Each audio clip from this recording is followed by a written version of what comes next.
இது 8 மாசத்துக்கு முன்னாடி வந்த இமெயில். இந்த இமெயிலை படிச்சு பார்த்தாலே உங்களுக்கு தெரியும். 8 மாசத்துக்கு முன்னாடியே இந்திய பங்குச்சந்தைக்கு இந்த இமெயில் வந்திருக்கு. அதானி ஒரு மிகப்பெரிய ஃப்ராட் பண்ணியிருக்காரு. அமெரிக்காவில் வச்சு கைது பண்ணப்பட்டு சாகர் அதானிய குண்டுக்கட்டாக தூக்கிட்டு வந்தப்பட்டு இன்வெஸ்டிகேட் பண்ணப்பட்டிருக்காரு. அந்த இன்வெஸ்டிகேஷனை இவங்க ஏன் மறைச்சாங்க? இன்னைக்கு இந்த இமெயில் வெளியே வருது இல்ல, இந்த இமெயில் குறித்து அதானி இப்ப என்ன சொல்ல போறாரு? அதானி எக்கச்சக்கமான விஷயங்களை மறைச்சிருக்காரு அப்படிங்கறத ஆதாரமே. அதைத்தான் ராகுல் நேரடியாவே கேட்கிறாரு. மாதவ் புச் பூரிக்கும் அதானிக்கு என்ன தொடர்பு அப்படிங்கறது அப்பட்டமா வெளியே வந்துருச்சு. அந்த அம்மா எப்படி இவருடைய வெளிநாட்டில் இருக்கக்கூடிய போலி கம்பெனிகள்ல இவ்வளவு பணத்தை முதலீடு பண்ணாங்க? அதுக்கான ஆதாரம் இருக்கு, இமெயில் இருக்கு. இந்த பங்குச்சந்தையின் தலைவர் அனுப்பின இமெயிலே இருக்கு. இந்த இமெயில் ஏன் இதுவரைக்கும் உச்சநீதிமன்றம் எந்த நடவடிக்கையுமே எடுக்கல? நமக்கு அடிப்படையில் வரக்கூடிய கேள்வி என்னன்னா, இவ்வளவு ஆதாரங்கள் இருக்கு. அமெரிக்காக்காரங்க கொடுக்கறத விட்டுருங்க, பத்திரிகை ப்ளூமார்க்ஸ் வெளியிட்டு இருக்கான், பினான்சியல் டைம்ஸ் வெளியிட்டு இருக்கான். இவ்வளவு டாக்குமெண்ட்ஸ் இருந்ததுக்கு பிறகும் மாதவ் புச்பூரியே ஏன் பாராளுமன்ற கமிட்டிக்கு வரமாட்டேங்கிறாங்க? இந்தியாவினுடைய பங்குச்சந்தையின் தலைமையா இருக்கக்கூடிய செபியினுடைய ரெகுலேஷன் 30 ஷெட்யூல் 3 ரொம்ப ரொம்ப ரொம்ப ரொம்ப தெளிவா சொல்லுது. எந்த டாக்குமெண்ட் இருந்தாலும், இன்ஃபர்மேஷன் இருந்தாலும் பங்குச்சந்தைக்கு டிஸ்க்ளோஸ் பண்ணணும்னு சொல்றாங்க. ஏன் டிஸ்க்ளோஸ் பண்ணல? பங்குச்சந்தையினுடைய அனைத்து ரூல்ஸ் அண்ட் ரெகுலேஷனும் மீறப்பட்டிருக்கு. இதுக்கு யார் யாரெல்லாம் துணை? பிரதமர் அலுவலகத்திலிருந்து என்னென்ன இமெயில்லாம் வந்திருக்கு? மோடி என்னென்ன சொன்னாரு? செபியினுடைய தலைவர் என்ன பேசியிருக்காங்க? ஏன் எல்லாரும் அதானிக்கு ஃபேவரபிளா இவ்வளவு வேலை பார்த்திருக்காங்க? இதுக்கு பதில் சொல்லுவாங்களா? அமெரிக்க அரசாங்கம் இந்த விஷயத்துல பொறுமையெல்லாம் இருக்கவே மாட்டாங்க. இந்த 21 நாள் கெடு கொடுத்திருக்காங்க இல்லையா? இந்த 21 நாள் கெடு அப்படிங்கிறது உண்மையிலேயே அதானிக்கு மட்டும் கிடையாது, மோடி பங்குச்சந்தையின் தலைவர் இவங்க 2 பேர்த்துக்கும் சேர்த்து தான் கெடு கொடுத்திருக்காங்க. ஏன்னா எவ்வளவு தைரியம் இருந்தா இவங்க ஷோகாஸ் நோட்டீஸ் அனுப்புவாங்க அமெரிக்காவுக்கு? இது சாதாரண விஷயம் கிடையாது. அவங்க இந்த சாதாரணமாலாம் பார்க்க மாட்டாங்க. நீங்க எங்களுக்கே ஷோகாஸ் நோட்டீஸ் அனுப்புறீங்களா, நாங்க இவ்வளவு ஆதாரத்தை கொடுத்ததுக்கு பிறகுன்னு சொல்லி இது வேகமா சில நடவடிக்கைகள் அவங்க எடுப்பாங்க. அதனால நீ 21 நாள் அதானிக்கு மிக மோசமான ஒரு பின்னடைவு காத்திருக்கு. அது இந்தியாவுக்கே ஒரு மிகப்பெரிய தலைகுனிவு. மெட்ராஸ் ரிவ்யூ நேயர்களுக்கு வணக்கம். இன்று நம்மோடு இணைந்து இருப்பது பத்திரிகையாளர் சத்யராஜ் அவர்கள். சார் வணக்கம். அமெரிக்காவின் பங்குச்சந்தை ஆணையத்திலேருந்து அதானிக்கு ஒரு நோட்டீஸ் வந்திருக்கு. இந்த நோட்டீஸ்க்கு அவர் 21 நாட்களுக்குள்ள பதில் சொல்லலைன்னா அந்த குற்றச்சாட்டை அவர் ஏற்றுக்கிறத அர்த்தமாகுது. ஒருவேளை அவர் பதில் சொல்லாத பட்சத்தில் இந்திய அரசோ அல்லது இந்திய செபியோ அவர் மேலே ஏதாவது நடவடிக்கை எடுக்குமா? அப்படி ஒரு நடவடிக்கை நம்ம எதிர்பார்க்கலாமா? இந்தியாவோட பங்குச்சந்தை அதானி மீது ஏதாவது நடவடிக்கை எடுத்திருந்தாங்க அப்படின்னா இன்னைக்கு இந்த இடத்துக்கு நம்ம நின்றுக்கவே மாட்டோம். இந்தியாவுடைய பாம்பே ஸ்டாக் மார்க்கெட்டாக இருக்கட்டும், இல்லை நேஷனல் ஸ்டாக் மார்க்கெட், 2 தான் பெரிய பங்குச்சந்தை. இந்த 2 பங்குச்சந்தை மட்டும் இல்லாமல் இந்தியாவில் இருக்கக்கூடிய ஒட்டுமொத்த பங்குச்சந்தையும் ரெகுலேட் பண்ணக்கூடிய பாடி செபி. இந்த செபி இதுவரைக்கும் அதானி மீது எந்த விதமான நடவடிக்கையுமே எடுக்கலை. ஆனால் அதானி தப்பு பண்ணியிருக்கிறாரு அப்படிங்கிற குற்றச்சாட்டு அமெரிக்கா தரப்பிலிருந்து, ஃபினான்ஷியல் டைம்ஸ் பத்திரிகை தரப்பிலிருந்து, ப்ளூம்பர்க் பத்திரிகை தரப்பிலிருந்து பல்வேறுபட்ட விஷயங்கள் தொடர்ச்சியாக லீக் பண்ணப்பட்டுக்கிட்டே இருக்கு. இது இன்னைக்கு நேற்று நடக்கல. கடந்த 3 ஆண்டுகளாக எக்கச்சக்கமான ஆவணங்கள் வெளியே வந்திருக்கு. முதல்ல ஹிடன்பர்க் வெளியே வந்துச்சு. அதுக்கு பிறகு ஃபினான்ஷியல் டைம்ஸ் பத்திரிகை நிறைய தகவல்களை வெளியே கொண்டு வந்தாங்க. குறிப்பாக அதிமுக காலகட்டத்தில் தமிழ்நாட்டுக்கு நிலக்கரி வாங்கினதுல மிகப்பெரிய ஊழல் நடந்திருக்கு அப்படின்னு சொல்லி ஒரு பெரிய ஆவணத்தை வெளியே போட்டாங்க. அதுவும் ப்ரூவ் பண்ணப்பட்டுச்சு. அதுக்கு பிறகு பார்த்தீங்க அப்படின்னா செபியினுடைய தலைவரே இந்த பங்குச்சந்தை முறைகேட்டில் நேரடியாக ஈடுபட்டிருக்காரு அப்படின்னு சொல்லி ஆவணத்தை வெளியே போட்டாங்க. இது மட்டும் இல்லாமல் ப்ளூம்பர்க் பத்திரிகையும் சில ஆவணங்களை வெளியே சொல்லியிருக்காங்க, எச்சரிக்கையை. இப்போ சொல்ல 8 மாதத்துக்கு முன்னாடி சொல்லியிருக்காங்க. அப்பெல்லாம் எந்த நடவடிக்கையுமே எடுக்காத இந்த செபியோ இல்லை இந்திய உச்சநீதிமன்றமோ இப்போ மட்டும் எடுப்பாங்கன்னு நம்ம நம்ப முடியாது. ஏன்னா ஏற்கனவே பார்த்தீங்க அப்படின்னா ஹிடன்பர்க் அறிக்கை வந்தப்போ உச்சநீதிமன்றம் ஒரு எக்ஸ்பர்ட்ஸ் கமிட்டி உருவாக்குனாங்க.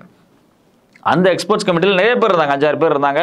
அதில் அதானிக்கு வேண்டப்பட்டவர் இருந்தாருன்னு சொல்லி அவரை நீக்க சொல்லி உச்சநீதிமன்றத்திலேயே ஒரு பப்ளிக் லிட்டிகேஷன் வழக்கு போடப்பட்டுச்சு. ஆனால் அவர் நீக்கப்படலை. நீங்கள் ஐசிஐசியினுடைய முன்னாள் தலைவர் காமத் இருந்தார். இது மாதிரி ஒரு பெரிய பட்டியலே இருந்துச்சு.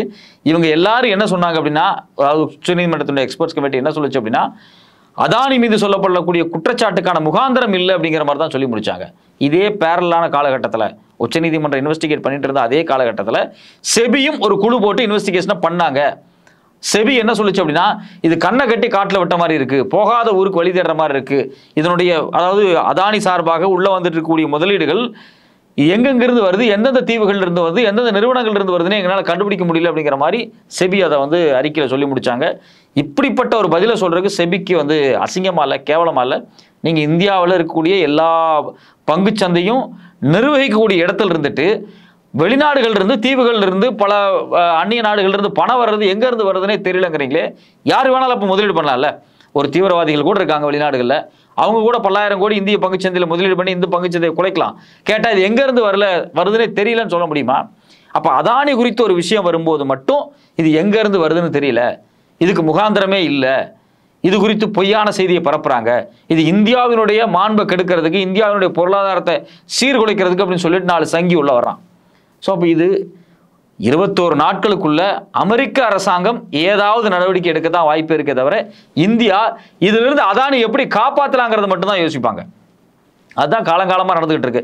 நிலக்கரி இறக்குமதியில் மிகப்பெரிய ஊழல். இதுவரைக்கும் ஏதாவது நடவடிக்கை எடுத்தாங்களா? எடுக்கல. இந்தியாவில் நிலக்கரி டெண்டர்கள் எடுக்கிறதுல ஊழல். இதுவரைக்கும் ஏதாவது நடவடிக்கை எடுத்தாங்களா? எதுவும் எடுக்கல. ஸோ அப்போ இதே மாதிரி இந்த பங்குச்சந்தை ஊழலையும் இவங்க வந்து அப்படியே தான் விட போகிறாங்க இந்தியாவில். பட் ஆனால் அந்த 21 நாள் நோட்டீஸ் இருக்குது பார்த்தீங்களா, இந்த நோட்டீஸ் ரொம்ப சீரியஸான விஷயம்தான். இப்போ இவர் அங்கே இருக்கக்கூடிய அமெரிக்காவில் இருக்கக்கூடிய சாகர் அதானியோ இல்லை வந்து சாகர் அதானி அங்கே போனால் அது மட்டும் இல்லாமல் அப்போ அதானி நிறுவனத்தினுடைய ஆட்கள், அதாவது பினாமி ஆட்கள், நேரடியான ஆட்கள் அங்கே அமெரிக்காவில் இருந்தாங்கன்னா இல்லை ஐரோப்பாவில் இருந்தாங்கன்னா மேபி அவங்க கைது செய்யப்படுறதுக்கு வாய்ப்பு இருக்குது. பட் ஆனால் அமெரிக்கா இங்கே வந்து யாரையும் கைது செய்துட்டு போகாது, அங்கே இருக்கக்கூடியவங்களை கைது செய்யறதுக்கு வாய்ப்பு இருக்குது. பட் ஃபர்தராக இந்த ப்ராசஸ் எப்படி போகுதுன்னு பார்க்கணும். ஏன்னா அது வந்து 2 முதலாளித்துவ நாடுகளில் இருக்கக்கூடிய 2 பெரும் முதலாளிகள் இடையே நடக்கக்கூடிய சண்டை. இது வந்து 2 தேச பிரச்சனை கிடையாது. அதானி இவ்வளோ பெரிய குற்றச்சாட்டு பண்ணுறாரு, 2000 கோடிக்கு மேலே லஞ்சம் கொடுத்துருக்காரு, மாட்டிட்டாரு, இதெல்லாம் நடக்குது. இது அந்த நாட்டில் முதலீடுகள் ஏற்படக்கூடிய சிக்கல், அந்த நாட்டு முதலாளிக்கு இது ஒரு பெரிய சிக்கலாக மாறும். இது இவங்களுக்குள்ள நடக்கக்கூடிய சண்டை. ஸோ இப்போ இது எப்படி போய் முடியும் அப்படிங்கிறது இவங்களுக்குள்ள நடக்கக்கூடிய காம்ப்ரமைஸை பொறுத்தானே தவிர இது ஏதோ 2 நாட்டு பிரச்சனையெல்லாம் பார்க்க வேண்டிய அவசியமே கிடையாது.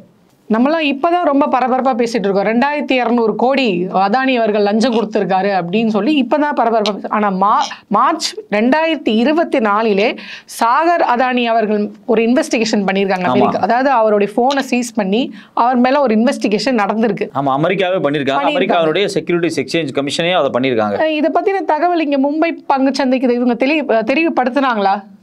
தெரியப்படுத்தவே இல்லை. இன்னைக்கு அதான் பிரச்சனையாக மாறி இருக்கு. இது குறித்து ஸ்க்ரோல் பத்திரிகை ஒரு கட்டுரை எழுதியிருக்காங்க.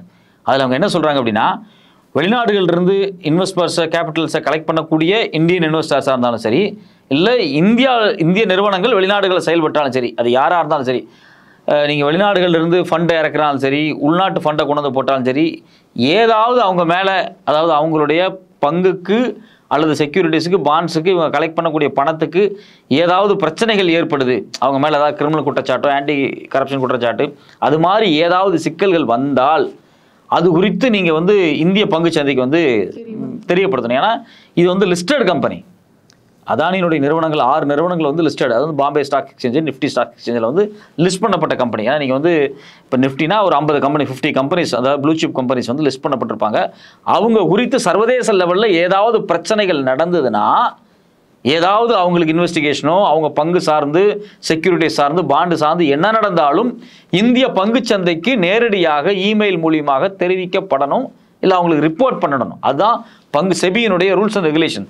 செபியினுடைய அப்படி ஒரு இமெயில் வந்ததாகவும் அதை அவங்க மறைச்சதாகவும் தான் இமெயில் என்ன இருக்கு அப்படின்னா, அந்த இமெயில வெளியே வந்திருக்கு. அந்த இமெயில் என்ன சொல்லப்படுது அப்படின்னா, இப்படியெல்லாம் எதுவும் நடக்கல அப்படிங்கிற மாதிரி தான் அவங்க சொல்றாங்க. அதாவது செபியினுடைய ரெகுலேஷன் 30 ஷெட்யூல் 3 என்ன சொல்லுது அப்படின்னா, disclose all materials and events or information that could impact investor or affect the companies operation. அதாவது முதலீடுகள் சம்பந்தமாக, அதில் முதலீட்டாளர்கள் சம்பந்தமாக என்ன விஷயங்கள் நடந்தாலும், பங்கு சம்பந்தமாக என்ன விஷயங்கள் நடந்தாலும் அதை செபியினுடைய ரூல்ஸ் அண்ட் ரெகுலேஷன் படி பங்குச்சந்தைக்கு இன்ஃபார்ம் பண்ண வேண்டியது ஒரு லிஸ்டட் கம்பெனியினுடைய கடமை.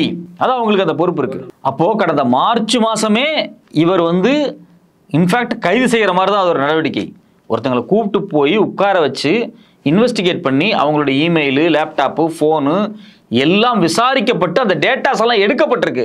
யாராலனா அமெரிக்காவால், அமெரிக்காவினுடைய அரசு துறையால் அதானியினுடைய மைத்துனராக இருக்கக்கூடிய சாகர் அதானியை வச்சு இன்வெஸ்டிகேட் பண்ணியிருக்காங்க. இந்த தகவலை ப்ளூமர் பத்திரிகை வெளியிட்டிருக்காங்க மார்ச் மாதமே. இப்போ ப்ளூமர் இந்த தகவலை வெளியிட்டிருக்காங்க. அதானி நிறுவனம் வந்து அங்கே இன்வெஸ்டர்ஸ்ட்டை வந்து இவங்க ஃபண்டு கலெக்ட் பண்ணுறதுக்கு முன்னாடி எல்லாமே விசாரிக்கப்பட்டிருக்கு. இந்த ஃபண்டு வசூல், இந்த விசாரணை முடிஞ்ச 2 நாளுக்கு பிறகு பார்த்தீங்க அப்படின்னா பல்வேறு இன்வெஸ்டர்ஸ்ட்டு வந்து இவங்க ஃபண்டை வசூல் பண்ணியிருக்காங்க. இது மாதிரி எல்லா ஆதாரமே இருக்குது. நீங்கள் வந்து அமெரிக்க அரசாங்கத்தால் விசாரிக்கப்பட்டிருக்கீங்க. இது குறித்து பங்குச்சந்தைக்கு நீங்கள் ஏதாவது வந்து இன்ஃபர்மேஷன் வந்து கொடுத்துருக்கீங்களா? ஆனால் கொடுக்கல. ரெண்டாவது முக்கியமான விஷயம், பத்திரிகை செய்திகளை வச்சு ஒரு சில சந்தேகங்களை வந்து இந்திய பத்திரிகைகளோ மற்றவங்களோ எழுப்பும்போது இந்த பத்திரிகை செய்தி பொய்யானது அப்படிங்கிற கடிதத்தை தான் கொடுத்துருக்காங்களே தவிர இவங்க இன்வெஸ்டிகேட் பண்ணதை பற்றி எதையுமே இவங்க சொல்லலை. இவங்க ஒட்டுமொத்தமாக மறைச்சிருக்காங்க. ஒட்டுமொத்தமா மீடியாக்களிடம் கூட எல்லாமே மறைக்கப்பட்டிருக்கு. ஸோ அப்போ அந்த மார்ச் 3ஆம் தேதி நடந்த பிரச்சனை, அதுக்கு பிறகு அதானி நிறுவனம் இந்திய பங்குச்சந்தைக்கு இமெயில் அனுப்பிச்சு தன்னை ஒரு நியாயவஸ்தன், இன்வெஸ்டர்ஸ்க்கு இதுக்கு எந்த அஃபெக்ட் இல்லை, என் மேலே எந்த ஆன்டி கரப்ஷன் இல்லை அப்படிங்கிற மாதிரியான ஒரு ப்ரொஜெக்ஷனை உருவாக்கியிருக்காங்க. இது எல்லாமே ஒட்டுமொத்தமான ஃப்ராடு.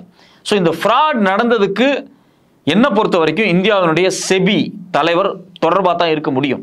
ஏன் அப்படின்னா இந்த ப்ளூமர்க் இஷ்யூக்கு பிறகுதான் பார்த்தீங்கன்னா செபி தலைவர் வந்து அதானி நிறுவன பங்குகளில் வந்து முதலீடு பண்ணியிருக்காரு அப்படிங்கிற செய்தி வந்து யார் ஹிடன்பர்க்கே வெளியிட்டாங்க. ரொம்ப முக்கியமான விஷயம் என்ன அப்படின்னா, ஹிடன்பர்க் அறிக்கை இவர் மேலே எக்கச்சக்கமான குற்றச்சாட்டை அடிக்கிட்டே போனாங்க. இவர் பங்குச்சந்தையில் வெளியிருக்கக்கூடிய கருப்பணத்தை கொண்டு வந்து முறைகேடு பண்ணுறாரு அப்படின்னு. செபி என்ன பண்ணியிருக்கணும், குழு போட்டு இன்வெஸ்டிகேட் பண்ணி முடியல அப்படின்னா கான்ஸ்பிரசி வைடு பண்ணியிருக்கணும். சர்வதேச லெவலில் பல நாடுகளுடைய பங்குச்சந்தையினோட உதவியால் நீங்கள் வந்து இந்த இன்வெஸ்டிகேஷனை வைடன் பண்ணுறதை விட்டுட்டு இன்வெஸ்டிகேஷனை ஊற்றி மூடிட்டு இந்த கடிதத்தை அனுப்பிச்ச அல்லது இந்த அறிக்கையை அனுப்பிச்ச ஹிடன்பர்க்கு சோகாஸ் நோட்டீஸ் அனுப்பிச்சாங்க. ஒருத்தன் குற்றம் சொல்கிறான், ஆவணத்தை கொண்டு வந்து கொடுக்குறான், ப்ரூஃப் இருக்குது அப்படிங்கிறான். ப்ரூஃபை ஏனால நடவடிக்கை எடுக்கலாம் கூட பரவாயில்ல, ஏனால நடக்கல, ஆமாம் ஒன்றுமே நடக்கலன்னு சொல்லிட்டு எவன் குற்றம் சொன்னானா அவனுக்கே சோகாஸ் நோட்டீஸ் அனுப்புறது இருக்கு இல்லையா? இதுதான் அவங்க பண்ண ஒரு மிகப்பெரிய தப்பு. இது முழுக்க அதானிக்கு சாதகமாக பண்ணாங்க. அதனால அமெரிக்காக்காரன் சும்மா இல்லை, அவன் என்ன பண்ணிட்டான், திருப்பி ஒட்டுமொத்தமாக டாக்குமெண்ட்டை கலெக்ட் பண்ணி உங்கள் பங்குச்சந்தையின் தலைவராக இருக்கக்கூடிய மாதவி புஜ்பூரியே வந்து அதானியினுடைய பினாமி கம்பெனியில் முதலீடு பண்ணியிருக்காங்கிற ஆதாரத்தை கொண்டு வெளியே போட்டான். அதில் தான் அந்த அம்மா மாட்டுறாங்க. இந்த அம்மா மாற்றினாலும் பரவாயில்ல, இந்த அம்மா வந்து இன்வெஸ்டிகேஷனுக்கு உட்படுத்தியிருக்கணும். இன்வெஸ்டிகேஷனுக்கு உட்படுத்தியிருக்கிற கவர்மெண்ட் ஏதாவது முயற்சி பண்ணிச்சானா? எந்த முயற்சியுமே பண்ணல. இந்த அம்மா மேலே செபி மேலே இவ்வளோ பெரிய குற்றச்சாட்டு வந்திருக்கு, அவங்க மேலே இதுவரைக்கும் எந்த இன்வெஸ்டிகேஷன் நடத்தப்படலை. சரி, உச்சநீதிமன்றமே வந்து இந்த வழக்கு எடுத்து ஏதாவது வந்து செய்வான்னு பார்த்தா அவங்களும் எதுவும் செய்யலை. சரி, பப்ளிக் அக்கௌண்ட்ஸ் கமிட்டி முன்னாடி, பாராளுமன்றத்தினோட பப்ளிக் அக்கௌண்ட்ஸ் கமிட்டி முன்னாடி இவங்க இது குறித்து ஏதாவது விளக்கங்கள் கொடுப்பாங்களான்னு கேட்டால் அந்த குறிப்பிட்ட நாளில் வந்து ஆஜராகணும். இவங்க அந்த அன்னைக்கு ஆஜராக ஓடி போயிட்டாங்க. கேட்டால் எனக்கு பர்சனல் பிரச்சனை சொல்லி செக்யூரிட்டி செக்ஷன் போர்ட் ஆஃப் தலைவர் மாதவி புஜ்பூரி ஓடி போயிட்டாங்க. அவங்க மேலே இதுவரைக்கும் எந்த முறையான விசாரணையுமே நடத்தப்படலை. ஸோ அப்போ பங்குச்சந்தை நடக்கக்கூடிய ஊழல் அப்படிங்கிறது ஒரு மிகப்பெரிய ஊழல். அதான் அதானி நேரடியாக பின்புலத்திலிருந்து செஞ்சுக்கிட்டு இருக்காரு. இதைத்தான் ராகுல் காந்தி திரும்ப பேசிக்கிட்டே இருக்காரு. மறுபடியும் மோடி அரசு அதானியை காப்பாத்துறதுல தான் மும்முரம் காட்டுறாங்க. அதுதான் ராகுல் காந்தி சொல்றாரு. அதானி அவருடைய முதலீடு, அவர் பங்குச்சந்தையில் பண்ணக்கூடிய ஃப்ராடு, இதை எல்லாத்தையும் எப்படியாவது காப்பாத்திரணும் அப்படிங்கிறதுக்காக திரும்ப மூழ்க போற அதானியை தன் தோளில் மோடி தூக்கிட்டு போயிட்டு இருக்காரு. எப்படியாவது காப்பாத்திரணும் அப்படின்னு பார்க்குறாரு. இதுக்கு இந்தியாவினுடைய ஒட்டுமொத்த ஃபினான்ஷியல் மெக்கானிசத்தையும் அவங்க பயன்படுத்துறாங்க. இதைத்தான் ராகுல் காந்தி என்ன சொல்றாரு அப்படின்னா, 11 கோடி பேர் முதலீடு பண்ணிட்டு இருக்கான் பங்குச்சந்தையில். இப்போ நீங்கள் டெய்லி ட்ரேடில் காசை போட்டு எடுத்துக்கிட்டு இருக்கான். அது இல்லாமல் லாங் டேர்ம் இன்வெஸ்ட்மெண்ட்டாக செக்யூரிட்டிஸில் போட்டுட்டு இருக்கான். பல மியூச்சுவல் ஃபண்ட் கம்பெனிஸ் வந்து அதில் முதலீடு பண்ணிட்டு இருக்காங்க. இப்போ இந்தியாவினுடைய எல்ஐசி வந்து குறிப்பிட்ட கோடிகளை கொண்டு வந்து கொட்டியிருக்காங்க. ஏற்கனவே ஹிடன்பர்க் அறிக்கை வந்தப்போ இவங்களுக்கு ஒரு பெரிய வீழ்ச்சி நடக்கும்போது அப்பவும் நிர்மலா சீதாராமன் தான் அவங்க எல்ஐசி பணத்தை போட்டு அவங்கள காப்பாற்றுறாங்க. ஏன்னா அவங்களோட இன்ஸ்ட்ரக்ஷன் அது ரொம்ப முக்கியமானது. இப்பவும் பார்த்தீங்க அப்படின்னா எல்ஐசி படுதோல்வி அடைஞ்சு மிகப்பெரிய சரிவை செஞ்சு. இப்போ இதை எதையுமே பொருட்படுத்தாமல் திரும்ப அதானியை காப்பாற்றுறதுலேயே இவங்க குறியா இருக்காங்க. இப்போ இதில் ஒரு பக்கம் மக்கள், சாமானிய நடுத்தர கீழ்த்தர மக்கள் வந்து ரொம்ப பணத்தை கொண்டு போடுறாங்க. ரொம்ப குறைவான காசு வச்சிருக்கக்கூடிய ஏழை எளியவங்களா இருப்பாங்க. அவங்க வந்து ஒரு பங்குச்சந்தையில் போட்டால் நல்லா இருக்கும்னு சொல்லி எந்த வேலை வாய்ப்பை ஏற்படுத்தி தரமாட்டாரு. இந்த மாதிரி ஏதாவது ஒன்று பண்ணியா நம்ம முன்னுக்கு வரலான்னு நடுத்தர மக்கள் செய்யறாங்க. ஆமாம், உண்மையிலே வந்து இவர் இந்த மாதிரி ஐடி கம்பெனியில் வேலை பார்க்குறவங்க, வேற ஏதாவது பெரிய கார்பரேட் வேலை பார்க்குறவங்க, 1 லட்சம் 2 லட்சம் சம்பளம் வாங்கக்கூடியவங்க எல்லாம் பார்த்தீங்கன்னா நிறைய பேர் போட ஆரம்பிச்சிட்டாங்க. இப்போ வந்து மொபைல் ஃபோன் வந்துருச்சு, நிறைய ஆப் வந்துருச்சு. ஷேர்கான் மாதிரி நிறைய நிறுவனங்கள் வந்து பங்குச்சந்தையில் முதலீடு பண்ணுறதுக்கு குட்டி நிறுவனங்கள் நிறைய வந்துட்டாங்க. ஈஸியாக ஒரு பங்கு ஆக்சஸ் வாங்கிக்க முடியும், விற்றுக்க முடியும். ஓரளவுக்கு நடுத்தர வர்க்கத்துக்கு ஒரு நாலேஜ் இருக்கிறதுனால பணத்தை கொண்டு குவிக்கிறாங்க. ஸோ அதே மாதிரி பெரிய மியூச்சுவல் ஃபண்ட்ஸ் தினம் உருவாகிட்டே இருக்கு. இந்த மியூச்சுவல் ஃபண்ட்ஸில் நம்பி கொண்டு இவங்க காசை போடுறாங்க. இன்னைக்கு மொத்தமாக போச்சா இல்லையா? இன்னைக்கு அந்த நம்பிக்கையே சிதையுது இல்லைங்களா? ஆமாம், 2 லட்சம் கோடி வந்து மொத்தமாக காலியாச்சு. 2 லட்சம் கோடிக்கு மேலேயே காலியாயிருக்கு. ஏற்கனவே ஹிடன்பர்க் அறிக்கைப்போ காலியாச்சு. இது மட்டும் இல்லாமல் இதில் போட்ட 10-11 கோடி மக்களுடைய வாழ்க்கையே கேள்விக்குள்ளாயிருச்சு. நமக்கு தெரியாது, நம்ம மக்களுடைய வாழ்க்கை கேள்விக்குறியா நிற்கிது. நாம வந்து இயல்பாக கேட்குறோம். ஆனால் இதில் உண்மையிலேயே போட்டு ஒரு 10 லட்சம் 20 லட்சம் போட்டவன் மொத்தமாக வாஷ் அவுட் பண்ணிட்டு போகுது. ரம்மி விளையாடுற மாதிரி இப்போ ரம்மி விளையாட்டில் எவ்வளோ பேர் தற்கொலை பண்ணுறான் அது வந்து வெளியே தெரியுது. ஆனால் பங்குச்சந்தையில் போட்டு தற்கொலை பண்ணவன் நிறைய பேர் இருக்கான். ஆனால் அவன் நியூஸ் வெளியே வராது. அதானியால் உண்மையிலே நிறைய பேர் செதுக்கிட்டு தான் இருப்பாங்க, அது நமக்கு தெரியவே தெரியாது. ஸோ இது எல்லாத்தையும் ஒட்டுமொத்தமாக இவங்க மூடி மறைக்கிறாங்க. இந்தியாவிலேயே ராகுல் காந்தி தான் தொடர்ச்சியாக இதை கேள்வி இருக்காரு. ஆமாம், இது என்ன பண்ணுறது, அதானி வந்து தொடர்ச்சியாக அப்படி பண்ணுறாரு, யாருமே பேச மாட்டேங்கிறீங்க அப்படிங்கிறத வந்து அரசாங்கம் நடவடிக்கை எடுக்க மாட்டேங்குது. இன்னும் சொல்ல போனால் அதானி பண்ணக்கூடிய ஃப்ராடு வந்து கிரவுண்ட் லெவல் வரைக்கும் பாதிப்பை ஏற்படுத்தியதை தவிர அது மக்கள்கிட்ட போய் சேரலை. என்ன மாதிரியான பாதிப்பு இதை ஏற்படுத்துது இந்திய பொருளாதாரத்தில்ங்கிறது போய் சேராதனால ராகுல் பேசுறது எல்லாமே இன்னும் கிரவுண்டுக்கு வராமையே இருக்கிறது அப்படிங்கிறது ஒரு பெரிய வருத்தமான செய்தியாக இருக்குது.